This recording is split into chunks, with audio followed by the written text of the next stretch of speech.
예수님은 이 땅에 생명의 떡으로, 그리고 세상의 빛으로, 또 선한 목자로 오셨습니다. 생명의 떡이신 예수 그리스도로 말미암아 우리는 영원한 생명을 얻고, 어둠 가운데 있던 우리 인생 가운데 주님이 빛을 비춰주셨고, 또 양과 같은 우리를 대신하여 자신의 생명을 버리신 선한 목자가 되시는 예수님께서 오늘 본문 말씀을 통하여 예수님은 포도나무고 우리는 가지라 말씀하시며 예수님과 우리의 관계를 말씀하셔 주셨어요. 5절 말씀해 보시면 나는 포도나무요 너희는 가지라. 우리가 예수님을 믿고 또 예수님을 고백할 때에 주님은 포도나무시고 우리는 가지입니다 라고 고백할 수 있습니다. 여러분, 당시 이스라엘에는 포도나무가 많았어요. 여러분, 이스라엘은 거의 매일 제사를 드리면서 하나님 앞에 나아갔는데, 그 제사의 마지막에 그 제물을 불태워 드리는데 그 제물에게 마지막에 포도주를 부어서 제사를 마무리합니다. 그거를 관제라고 불러요. 사도 바울이 말년에 그렇게 고백한 적이 있어요. 자신이 이제 죽을 때가 가까이 온 거예요. 그래서 자신의 삶을 다 하나님 앞에서 살았던 삶을 정리하면서 사랑하는 영적 아들인 디모데에게 내가 이제 곧 관제와 같이 부어질 거다. 이 말은 이제 예배가 끝나고 내 인생이 이 땅에서 끝나가는 걸 의미해요. 그래서 당시에 포도주는 제사 때마다 사용되었고, 또 특별히 이스라엘 사람들이 중요한 축제나 절기나 결혼식과 같은 잔치가 있을 때마다 또 포도주를 사용하였습니다. 그래서 이스라엘 사람들은 어느 곳을 가든 포도나무와 포도 열매를 쉽게 볼 수 있었어요. 근데 여러분, 저도 어렸을 때 저희 집에 아버지께서 포도나무를 심으셨어요. 그래서 포도나무를 보고 열매가 어떻게 열리는지를 보면서 자랐는데, 여러분, 당연한 얘기지만 포도나무의 그 포도는 가지에서 열려요. 근데 생각보다 포도나무의 가지가 그렇게 두껍지는 않아요. 되게 얇은 가지에 그 주렁주렁 되게 무거워 보이는 포도가 맺히거든요. 근데 여러분, 예수님이 너무나도 당연한 말씀을 하셨지만 이 포도 열매가 가지에서 맺히는 건 맞아요. 그런데 뿌리와 연결된 포도나무에 가지가 붙어 있지 않으면 열매를 맺을 수 없어요. 이것이 바로 우리의 존재예요. 예수님께서 4절 말씀을 다시 한번 보세요. 내 안에 거하라, 나도 너희 안에 거하리라. 이게 예수님이 하시고 싶었던 말씀이에요. 가지가 포도나무에 붙어 있지 아니하면 스스로 뭘 할 수 없죠? 열매를 맺을 수 없는. 이것이 바로 인간된 우리의 한계입니다. 우리는 스스로 열매를 맺을 수 없는 존재예요. 여러분, 하나님이 우리에게 바라시는 것은 화려한 꽃을 피우는 인생이 아니라 하나님이 기뻐 받으시는 믿음의 열매를 맺는 삶을 하나님이 원하세요. 그런데 문제는 우리 스스로 하나님께 드릴 만한, 하나님이 흠양하실 만한, 하나님이 기뻐 받으실 만한 열매를 스스로 맺을 수 없는 존재라는 걸 깨닫는 것이 중요합니다. 예수님과 우리의 관계가 어떤 관계냐면 예수님이 포도나무고 우리는 가지인데 우리가 그분께 붙어 있어야 생명을 얻고 능력을 얻고 은혜를 얻고 하나님의 뜻을 알고 주님의 말씀에 순종하여 하나님이 받으시는 열매를 맺을 수 있는 인생이 된다는 거예요. 그래서 사랑하는 여러분, 하나님께서 주시는 그 은혜와 복은 예수님께 붙어 있어야 얻는 겁니다. 여러분, 거함이 열심보다 중요합니다. 제가 볼 때 한국 성도만큼 열심 있는 성도가 없어요. 여러분, 한국에서 신앙생활 하셨으니까 잘 모르실 수 있는데 해외에 나가보면 이렇게 열심히 예배드리는 민족이 없습니다. 새벽에도 드리고 수요일에도 드리고 금요일 밤에도 드리고, 금요일 밤에 그렇게 늦게까지 기도를 했는데 토요일 날 새벽에 또 나와요. 그리고 주일에 오전 예배 드리고 오후 예배 드리고, 이게 우리에겐 너무 당연하지만 여러분, 한국 성도만큼 이렇게 열심히 하나님 앞에 예배 드리고 봉사하고 헌신하는 민족이 없습니다. 근데 주님이 오늘 본문 가운데 우리에게 이렇게 말씀하세요. 먼저 내 안에 붙어 있어라. 신앙생활의 핵심은 나의 자기 열심이 아니라 예수님께 붙어 있는 겁니다. 예수님께 거하는 거예요. 여러분, 예수님이 공생애를 시작하실 때에 예수님 혼자 많은 사역을 다 행하지 않으셨어요. 누구를 부르셨죠? 제자를 부르셨어요. 고기를 막 낚고 있는 어부들에게 가셔서 나를 따라오라. 그리고 세관에서 세리를 하고 있던 마태에게 나를 따라오라. 예수님이 당시에 많은 제자들을 부르셨습니다. 그래서 제자의 수가 점점 늘어갔어요. 근데 그 제자들 중에 주님께서 특별히 몇 명을 뽑으셨죠? 12명을 뽑으셨습니다. 여러분, 사실은 예수님의 제자가 딱 12명만 있었던 건 아닙니다. 예수님이 십자가에 죽으시고 부활하시고 승천하신 후에 사도행전 1장에 보면 마띠아라는 사람을 뽑을 때 보면 기준이 뭐냐면 예수님 곁에서 예수님의 공생애를 함께 했던 제자들 중에 사도로 뽑은 거거든요. 당시에는 12명 외에도 예수님과 함께 했던 제자들이 많았어요. 그런데 특별히 예수님이 12명을 부르셨고 세우셨고 그들의 이름이 성경에 기록되어 있어요. 그런데 예수님이 특별히 예수님을 따르던, 정말 예수님을 위해서 모든 것을 버리고 예수님을 따랐던 그 제자들 중에 12명을 뽑을 때 예수님의 목적이 있었어요. 그들을 뽑고 부르시고 세우신 목적이 있었는데 함께 말씀을 찾아보겠습니다. 마가복음 3장입니다.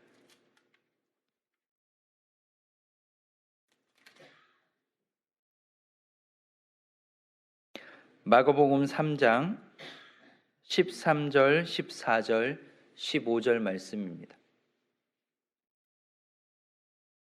마가복음 3장 13절, 14절, 15절입니다. 한 목소리로 읽겠습니다. 또 산에 오르사 자기가 원하는 자들을 부르시니 나아온지라. 이에 12를 세우셨으니 이는 자기와 함께 있게 하시고 또 보내사 전도도 하며 귀신을 내쫓는 권능도 가지게 하려 하심이러라. 예수님께서 당시 예수님을 따르던 여러 많은 제자들 중에 특별히 12명을 부르시고 세우셨어요. 근데 14절에 보시면 예수님이 이 12를 부른 목적이 있어요. 첫 번째 목적이 뭐냐면 보내서 전도시키는 게 아니에요. 복음 전해라, 교회를 세워라, 봉사해라, 이런 사역들을 해라. 이것이 예수님이 제자를 부른 첫 번째 목적이 아니었다고요. 첫 번째 목적이 뭐죠? 자기와 함께 있게 하시고. 예수님이 제자들을 부른 첫 번째 목적은 예수님 안에 거하게 하는 거였어요. 예수님께 붙어 있게 하는 거였어요. 생명이신 예수, 능력이신 예수, 구원이신 예수, 진리이신 예수, 그 예수와 함께 있게 하시려고 제자들을 부르셨어요. 그리고 나서 전도도 하고 귀신도 내어쫓고, 여러분, 사역보다 봉사보다 헌신보다 중요한 것은 예수 안에 거하는 거예요. 예수님께 붙어 있는 겁니다. 요한복음 6장에 보면 예수님의 제자들이 예수님께 나와 이렇게 묻습니다. 예수님, 하나님의 일이 뭡니까? 여러분, 하나님의 일을 우리는 해야 하잖아요. 세상 일이 아니라 하나님의 일을 추구하며 살아갑니다. 성도는. 그래서 제자들도 예수님께 나와 예수님, 하나님의 일이 뭡니까? 우리가 어떻게 하면 하나님의 일을 하겠습니까? 라고 물었어요. 6장 28절에. 그러자 29절에 예수님이 이렇게 대답합니다. 하나님이 보내신 자를 믿는 거야. 여러분, 예수 잘 믿는 게 하나님 일을 하는 겁니다. 예수님께 꼭 붙어 있는 게 하나님 일을 하는 겁니다. 이 세상에서 가장 위대한 하나님의 일을 하는 사람은 예수님께 가장 잘 붙어 있었던 사람이에요. 유혹이 오나 핍박이 오나 시련이 오나 역경이 오나 끝까지 주님 곁에 붙어 있는 거예요. 주님밖에 없습니다 고백하며 내 인생에 가장 중요한 건 내가 주님 곁에 있는 겁니다. 주님께 붙어 있는 겁니다. 내 스스로는 아무것도 할 수 없습니다. 나는 하나님의 기뻐 받으실 만한 열매를 맺을 수 없는 존재이지만 내가 주님 안에 있기에 주님의 은혜로 주님의 능력으로 주님의 사랑으로 내가 주님 앞에 나아가고 주님이 받으시는 열매를 맺습니다. 이것이 바로 성도의 모습입니다. 예수님은 포도나무세요. 우리는 그분께 붙어 있어야 삽니다. 그리고 그분 안에 거해야 하나님이 기뻐 받으시는 열매를 맺을 수 있어요. 여러분, 예수님이 이 땅에 오셨을 때에 예수님은 하나님 나라를 선포해 주셨어요. 특별히 마태복음 5장, 6장, 7장에 보면 흔히 우리가 산상수훈이라고 부르는 예수님의 말씀이 있어요. 근데 여러분, 이것을 제가 비유로 말씀을 드리면 한번 상상해 보세요. 어떤 큰 댐이 있어요. 정말 큰 댐, 우리가 한눈에 다 보기도 힘들 정도로 큰 댐에 물이 가득 찼어요. 막 곧 넘칠 것처럼 물이 가득 찼어요. 근데 그 댐에 보면 조그만 수문이 있거든요. 물이 너무 차면 이제 수문으로 물을 조절하려고. 근데 그 조그만 수문을 열었다고 칩시다. 아래쪽에 있는. 그러면 그 댐에 가득 차 있던 물이 그 좁은 수문을 통해 물이 어떻게 나올까요? 졸졸졸졸 이렇게 나올까요? 아니면 막 쏟아져 나올까요? 거침없이 쏟아져 나오겠죠. 예수님이 산에 오르셨고 제자들과 무리들이 예수님께 나왔을 때에 예수님이 입을 열어 가르치셨어요. 천국의 말씀, 하나님의 은혜의 말씀이 그 댐에 물이 가득 차 있다가 수문을 열면 쏟아져 나오듯이 마태복음 5장을 흘러 6장을 흘러 7장에까지 그 예수님의 사람의 몸을 입고 오신 예수님의 작은 입을 통해 하나님의 말씀이 쏟아져 나왔어요. 근데 그 쏟아져 나온 말씀의 마지막을 예수님은 비유로 끝냅니다. 혹시 기억나시나요? 비유가 어떤 비유였는지? 두 사람이 집을 지어요. 한 사람은 반석 위에 짓고 한 사람은 모래 위에 짓습니다. 근데 예수님이 그 말씀을 왜 하셨냐면 예수님이 하신 말씀을 듣고 그 말씀대로 뭐한 사람? 순종한 사람, 행한 사람은 어디에 집을 지은 사람이요? 튼튼한 반석 위에 지은 지혜로운 사람이고, 예수님의 말씀을 들었지만 매주 가서 교회 가서 하나님의 말씀을 듣고 새벽마다 듣고 수요일마다 듣고 들었지만 그 말씀대로 행하지 않은 사람은 흡사한 모래 위에 집을 지은 것과 같아서 바람이 불고 풍랑이 일면 다 쓸려 내려가는 어리석은 사람이다 라고 예수님이 그 비유로 이 마태복음 5장, 6장, 7장의 산상수훈의 말씀을 끝냅니다. 근데 많은 사람들이 지나치는 게 있어요. 사실 예수님은 세 종류의 사람을 이야기했거든요. 근데 우리는 그 반석 위에 지은 그리고 모래 위에 지은 그 두 가지만 생각하는데 사실은 예수님이 그 바로 앞에 한 종류의 사람을 더 얘기합니다. 사실 그것이 더 중요해요. 마태복음 7장을 한번 찾아보겠습니다.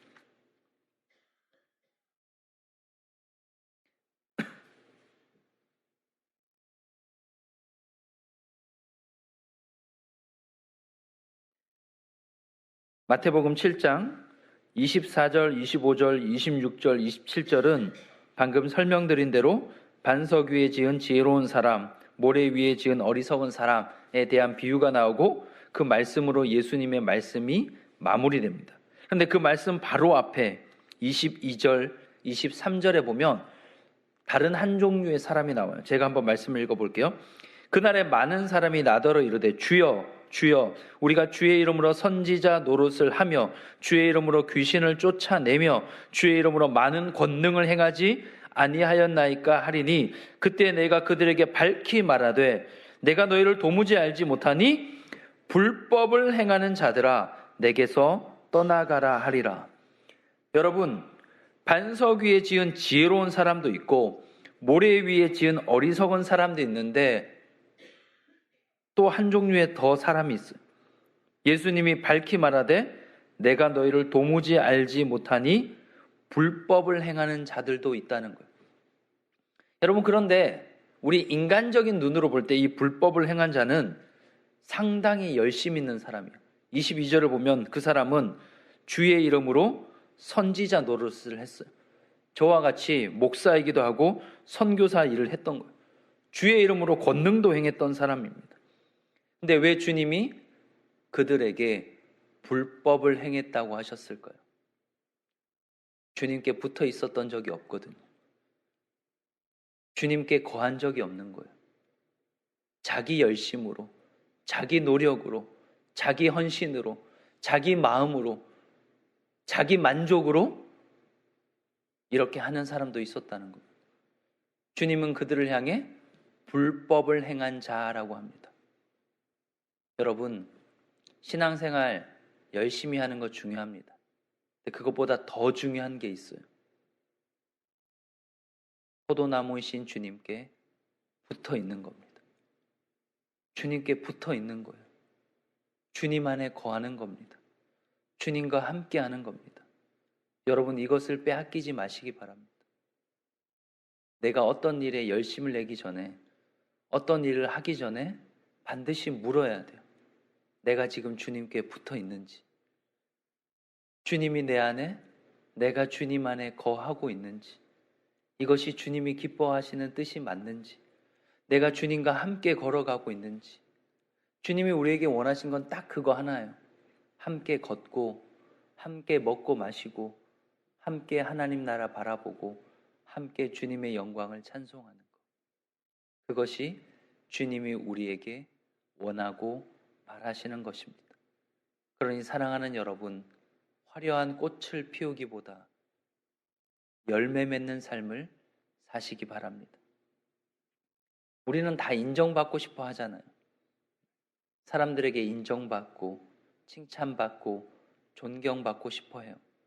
그런데 여러분, 우리 인생의 목표는 예쁘고 화려한 꽃을 피우는 게 아니라 하나님이 받으시는 열매를 맺는 것이 우리의 삶의 목표이고, 그렇게 살기 위해 우리가 해야 될 단 한 가지는 예수님께 붙어 있는 거예요. 예수님께 거하는 거예요. 주님의 말씀 안에 늘 있는 거예요. 그렇게 우리가 살아갈 때에 하나님이 기뻐 받으시는 많은 열매를 맺고 온전히 하나님께만 영광이 되는 삶이 될 줄을 믿습니다. 기도하겠습니다. 하나님, 우리는 스스로 열매를 맺을 수 없는 연약하고 부러지기 쉬운 가지와 같은 존재입니다. 그런데 예수님이 이 땅에 오셨고 죄인된 우리를 부르셨고 주님께 거하게 하셨습니다. 그런데 때로 우리는 예수님과 붙어 있기보다, 예수님과 함께 하기보다, 예수님 안에 거하기보다 나의 열심으로 나의 만족을 채우기 위해 우리의 일을 할 때가 있음을 고백합니다. 열심히 했지만, 수고했지만, 땀을 흘렸지만 열매 없이 하나님 마음의 큰 공허함과 사람들이 알아주지 않아서 서운함과 하나님 우리의 만족을 위한 우리의 신앙이 되지 않도록 주님 인도하여 주옵소서. 주님께 꼭 붙어 있기를 원합니다. 주님의 말씀 안에 있기를 원합니다. 주님과 함께 걷는 인생이길 원합니다. 주님, 연약한 우리를 붙들어 주시고 우리도 주님만 붙잡고 살아갈 수 있도록 주님 함께하여 주옵소서. 그리하여 사람들이 알아주지 않고 때로는 보아주지 않아도 하나님, 우리가 사람들에게 드러내는 화려하고 예쁜 꽃을 피우기보다 묵묵히 우리에게 주어진 자리에서 하나님의 기뻐 받으시는 열매를 맺어가며 살아가는 우리 모두가 될 수 있도록 하나님 인도하여 주옵소서. 포도나무 되신 예수님, 우리가 더 주님께 가까이 나아가길 원합니다. 우리의 삶을 다 드려 주님 앞에 나아가길 원합니다. 주님 우리를 받아주시고 주님께 꼭 붙어 있어 주님의 은혜와 주님의 사랑과 주님의 능력을 날마다 깊이 경험하며 또 우리를 통하여 그 하나님의 사랑과 은혜가 땅 끝까지 흘러가게 하여 주옵소서. 감사드리며 거룩하신 예수 그리스도의 이름으로 기도합니다.